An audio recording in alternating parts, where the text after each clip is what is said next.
ইসলাম পন্থার সমানুপাতিক। এই দেশে বাংলাদেশ পন্থা হলো ইসলাম পন্থার সমানুপাতিক। আপনাদের এই দেশে যদি আপনারা মার্কিন পন্থা এবং ভারতের সাম্রাজ্যবাদী আগ্রাসন থেকে এই দেশকে রক্ষা করতে চান, তাহলে আপনাদের একমাত্র রক্ষা কবচ হলো ইসলাম পন্থা।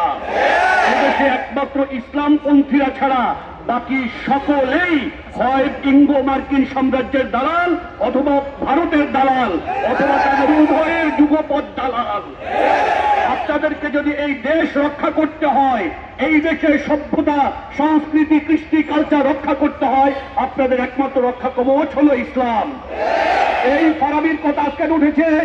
আপনার চিটাগং বিশ্ববিদ্যালয়ে ছাত্রদের বেতন বৃদ্ধির আন্দোলনে ফারাবি অংশগ্রহণ করেছিল। 24 জন ছাত্রের সাথে ফারাবি তখনও গ্রেফতার হয়েছিল। এই ফারাবি যে লেখা লিখেছে তা ইসলামের পক্ষে, আল্লাহ এবং তার রসুলের পক্ষে এবং আমাদের সকলের পক্ষে।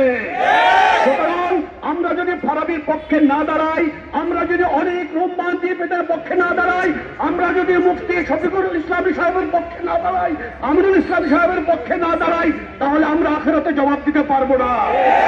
আমি চট্টগ্রাম বিশ্ববিদ্যালয়ের ছাত্র শিক্ষক সকলকে বলতে চাই, আপনারা যদি আপনাদের বিশ্ববিদ্যালয়ের ছাত্রদের প্রতি, আলমদের প্রতি বিন্দু মাত্র হক দাবি করেন, তাহলে এটা আপনাদের নৈতিক দায়িত্ব। আপনাদের একজন ছাত্র বিনা বিচারে এই দেশে এক যুগের পর্যন্ত সময় জেলে আছে, আপনারা কোনো কথা বলছেন না।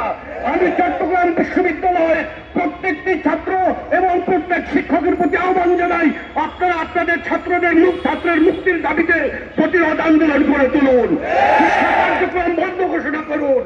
আমি নটরডেম কলেজের ছাত্রদের প্রতি আহ্বান জানাই, শফিউর রহমান ফারাবি নটরডেম কলেজে একজন কৃতি শিক্ষার্থী ছিলেন। আপনাদের ছাত্র এলাকায় আপনাদের সহ